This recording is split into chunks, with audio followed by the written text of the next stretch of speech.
Stars and horoscopes.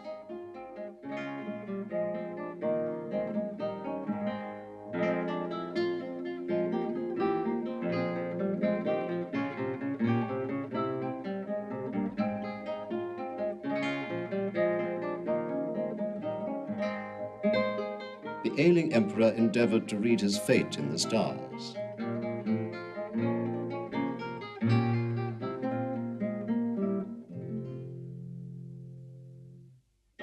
It was thanks to this strong interest in astrology that Tycho de Brahe, the leading astronomer of the day, was called to Prague. He provided Ptolemy's Almagest, the Bible of astronomers, with a body of notes. These are entries in his own hand. There is even a drawing amongst them.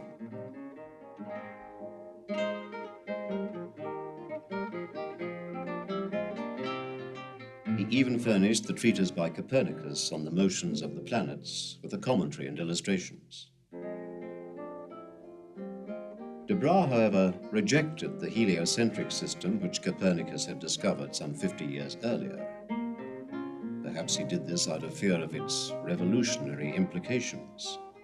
For if the Earth revolves around the Sun, then it can no longer stand in the center of the universe, and the Bible must be wrong.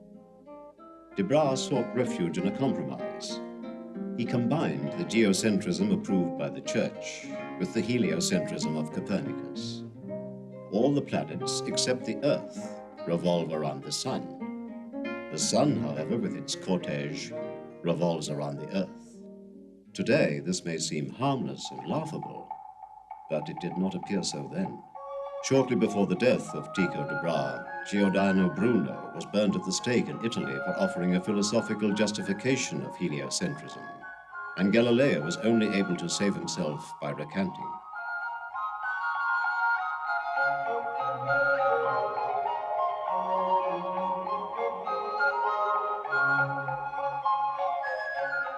The collapse of the heavenly system also threatened the order on Earth. No, the sinful world did not want to be disturbed.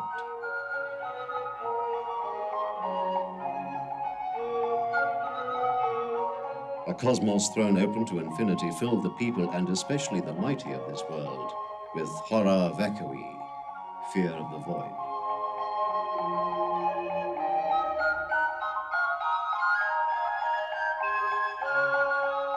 Rather the comfort of ignorance than knowledge of a truth which threatens our worldly power. Thus runs the creed.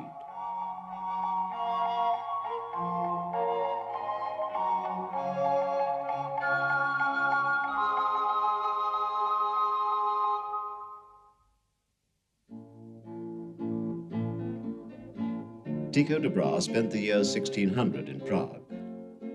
During this time, Rudolf's illness grew appreciably worse. As a diversion, the sick emperor visited Tycho in his Prague observatory, in the imperial summer residence of Belvedere. De Brahe was working on the orbit of Mars. This planet conformed least of all to the accepted laws. The emperor, however, suffering as he was from persecution mania, was interested in something quite different, his own destiny.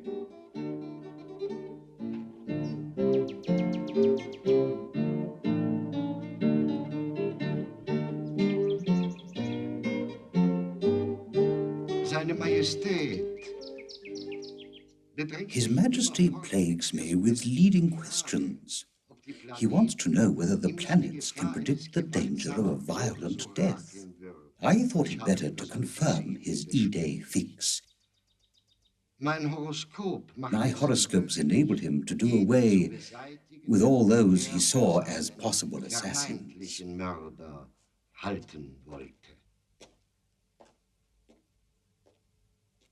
I did not dare to contradict the emperor. In my youth, I lost my nose in a duel. Now, even without a duel, I could lose my life.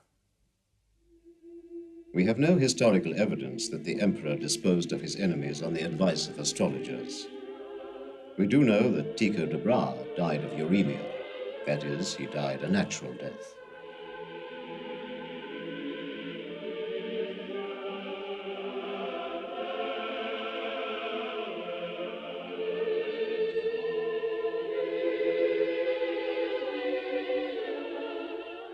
But before he died, something happened which seemed to confirm the truth of the epitaph, "Neither power nor wealth will survive, but only the light of science."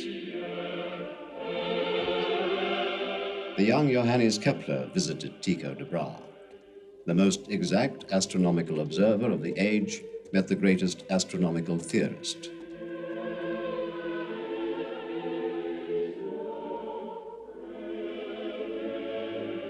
Kepler, with his usual irony, explained why he valued astrology. Where would the venerable mother astronomy be without its foolish daughter, astrology, to nourish it?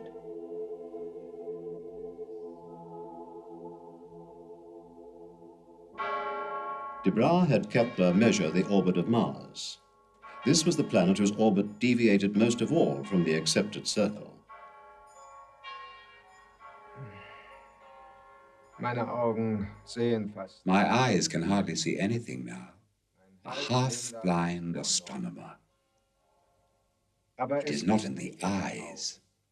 It's here. The dream of cosmic harmony.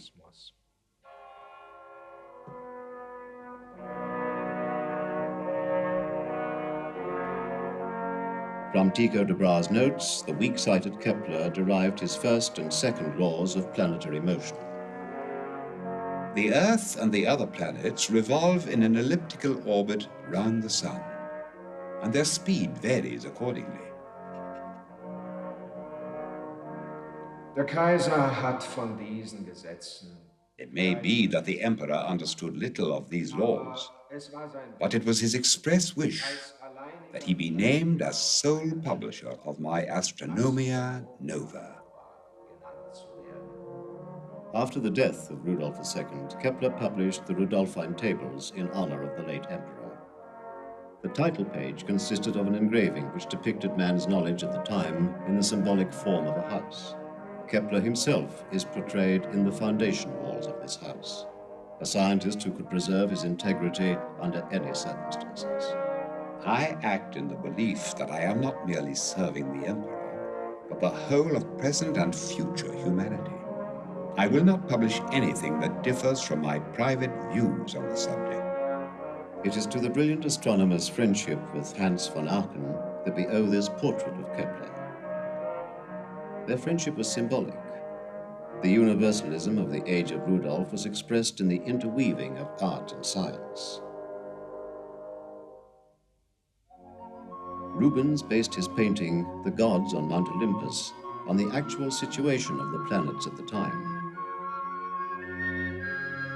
It is possible to calculate the painting's date of composition from the relative positions of Jupiter, Venus, Mars, and Mercury.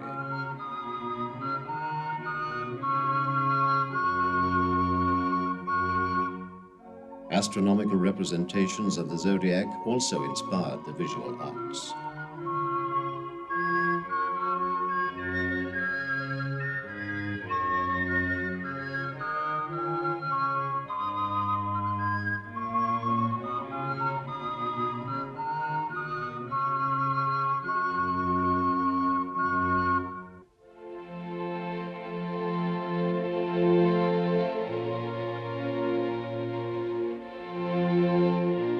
Astrology, alchemy, and magic, the accompaniments of the Hermetic life, signified for Rudolf II a flight into a world of mysterious powers where no one could follow. He was convinced he could use these means to influence fate.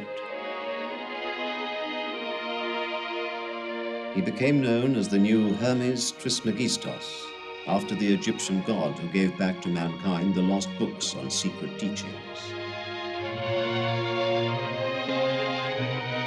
For a moment, let us suspend our disbelief and follow the romantic legend back to the Golden Alley, where the emperor's alchemists are supposed to have carried out their experiments.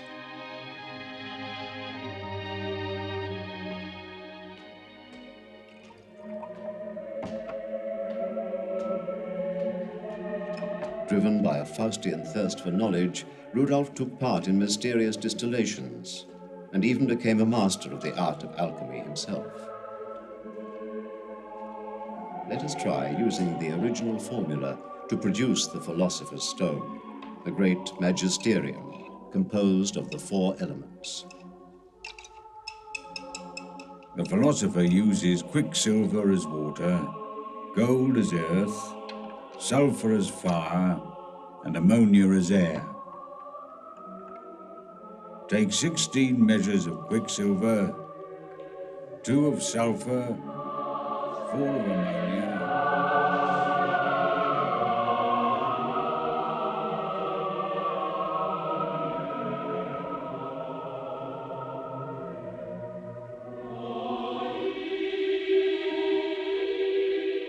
Philosophy saw in alchemy a way to the redemption of those aspects of creation unaffected by the death of the Redeemer, Jesus Christ. The transmutation of base metals into gold expressed a desire for inner purification. The real goal of alchemy lay not in this transmutation of elements, but rather in the elevation of man himself to a higher form of consciousness.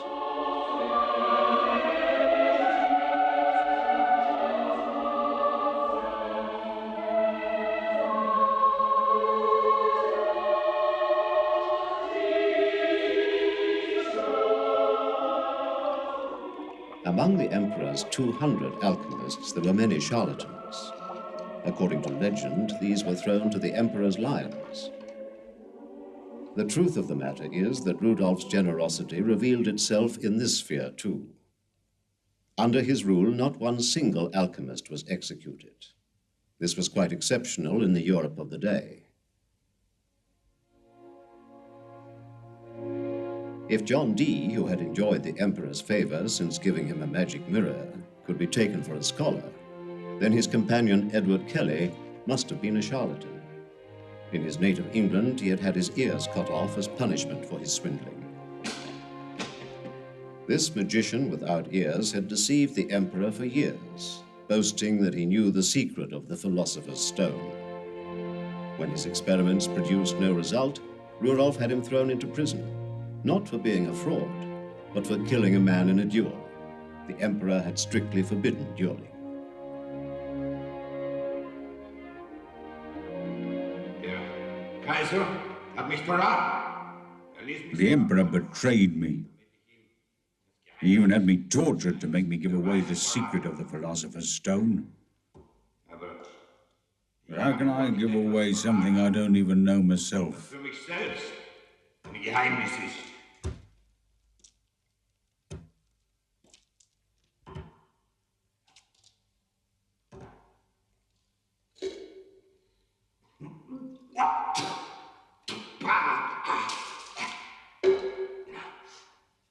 Der weiteren Folter zu entgehen, In order to escape further torture, I jumped out of the tower. I broke my leg so badly that I have a wooden one now. Holzbein habe.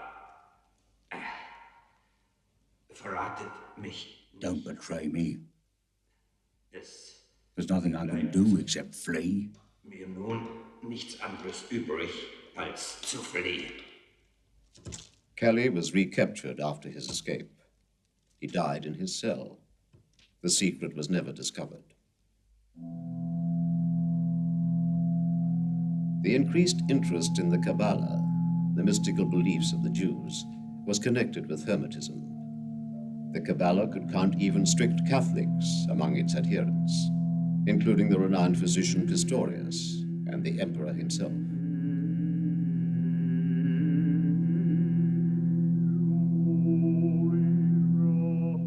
The Prague ghetto lived its own life, secluded behind high walls. At that time, the only trees in the ghetto were those painted on the walls, a relic of the days when the Jews had to hide underground.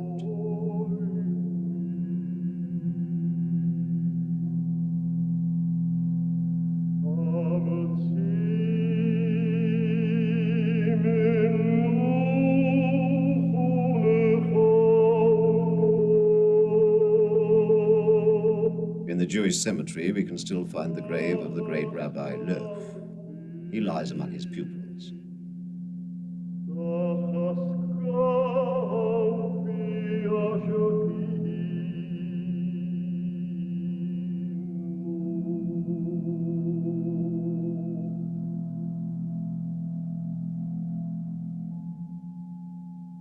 Kaiser ist weise. Ist aber von The emperor is wise, but he is surrounded by fraudulent magicians. auch aus mir machte die Legend has turned even me into a sinister wizard. düsteren Magier. Ich bin aber But I am a philosopher, a teacher. Es käme mir nie in den I would never dream of making a figure out of clay. aus Ton formen zu wollen. Leider Unfortunately, the fictitious story of the golem einzige is all that posterity will know of me. über mich wissen wird. The legend of the golem arose in the 18th century as a romantic evocation of the way in which the Jews defended themselves against the pogroms. It is characteristic of Rudolf's reign that there was not one pogrom during this period. The story goes that the emperor, flouting the conventions of the time, invited the great rabbi to his castle, where they talked for a long time. The subject of their conversation will never be known.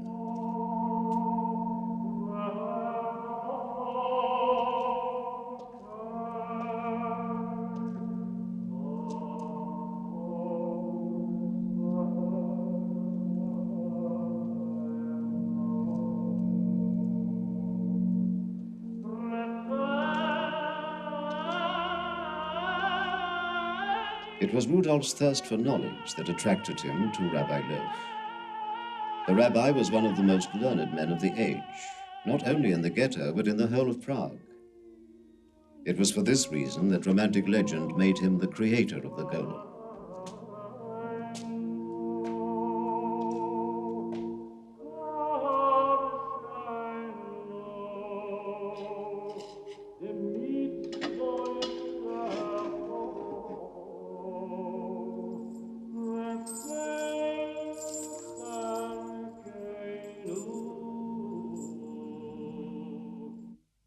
According to legend, the golem has, since the death of Rabbi Loaf, lain dormant above the vault of the great synagogue in Prague.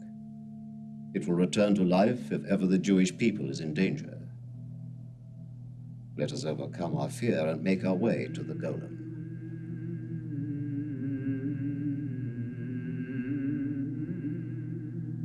The room above the synagogue is empty. The golem is gone, to be reborn in the legends which have served as the basis for so many works of art. The legend of the golem has been filmed several times. This is the first classic version, the expressionist film of 1920, in which the director Paul Verginer himself plays the golem.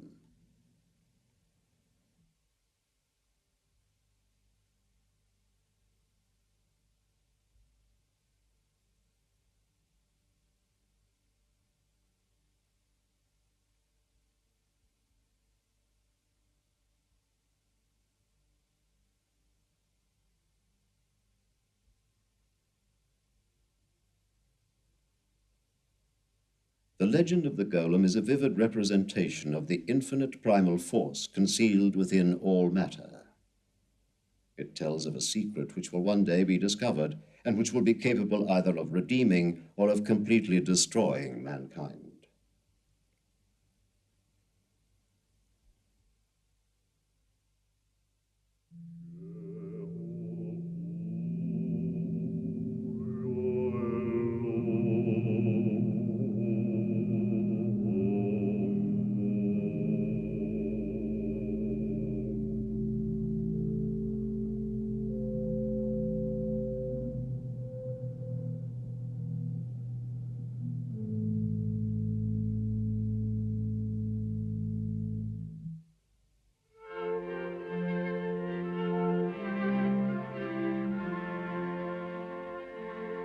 The real art at the court of Rudolf II lay in the fathoming of secrets, be it by means of painting, sculpture, astrology, alchemy, or the teachings of the Kabbalah. There were no limits. These disciplines could help to solve problems which lay outside the sphere of the rational. In the world of art, Rudolf could rediscover the balance that had been lost in the real world. Here he could overcome the dark forces by which he felt himself surrounded. This explains why Mannerism flourished at his court. Mannerism, the accumulation of opposites. A subjectivism which culminates in mysticism, Concordia discourse. Artists from all over Europe flocked to Prague. One of the leading lights of the artistic circle around Rudolf was the Dutch painter Bartholomeus Spranger, an archetypal mannerist.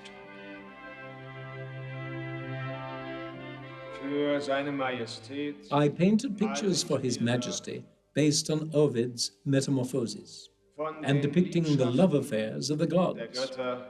Nach den Motiven der Metamorphosen von Ovid.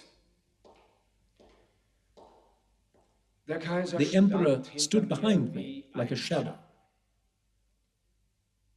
as if my hands were painting what was in his mind. The emperor loves art, and we love him.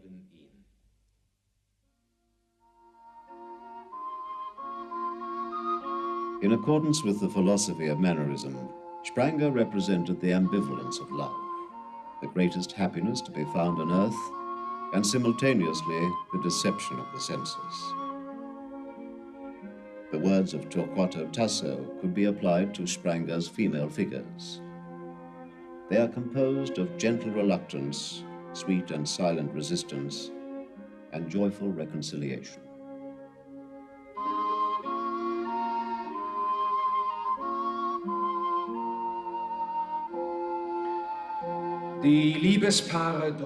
The lovers express a painful tension.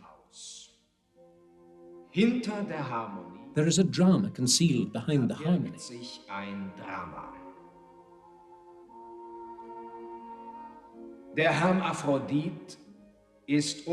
Salmachus is filled with longing for the unattainable Hermaphroditus.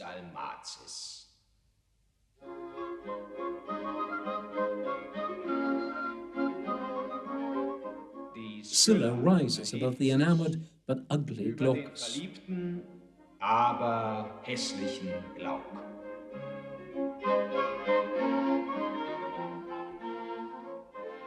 Mannerism, in contrast to the Renaissance fascination with objectivity and nature, places in the foreground the disegno interno, the imagination of the artist. In addition to the surface content of sensual eroticism, which is the first thing to strike the viewer, these pictures also contain their deeper secrets. The picture of Venus and Adonis not only depicts the farewell scene of the two lovers, but also symbolizes life after death.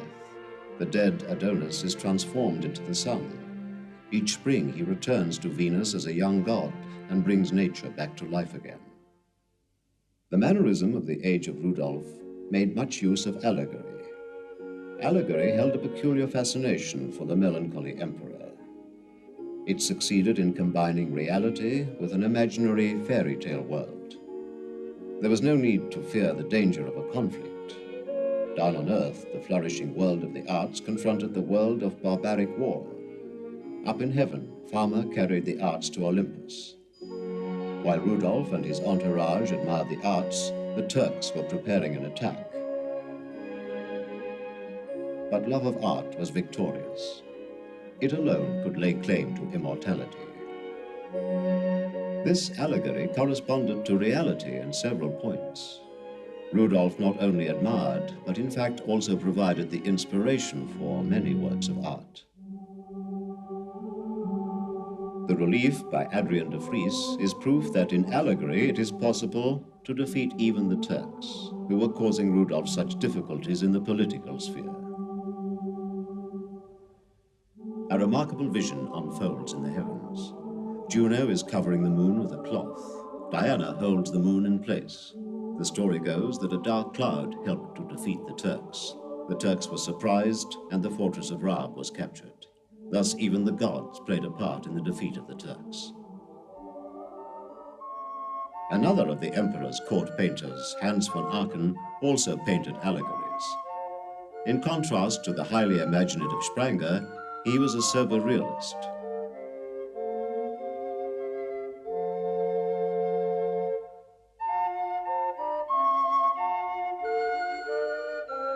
The influence of the Dutch school can be seen in his portrait of the squinting girl, and in the portrait of the sick emperor, which we have already seen, and which can hardly be said to idealize its subject.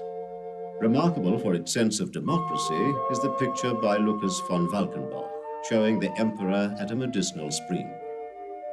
The typical theme is here represented in atypical form, so that the rabbit beater appears to be of more importance than the emperor himself.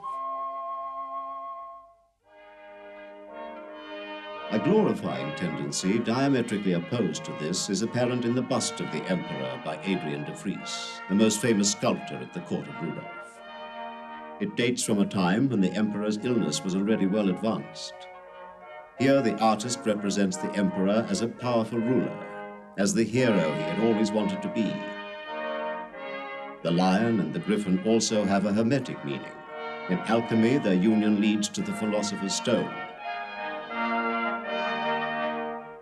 The bust was intended as a tribute to the emperor, the earthly Jupiter. The engraving by Egidius Sadler glorifies the emperor as a war hero, something the ailing Rudolf could never be. The victorious emperor, mounted on a horse, vanquishes the Turks. The picture of a dream which had never been fulfilled.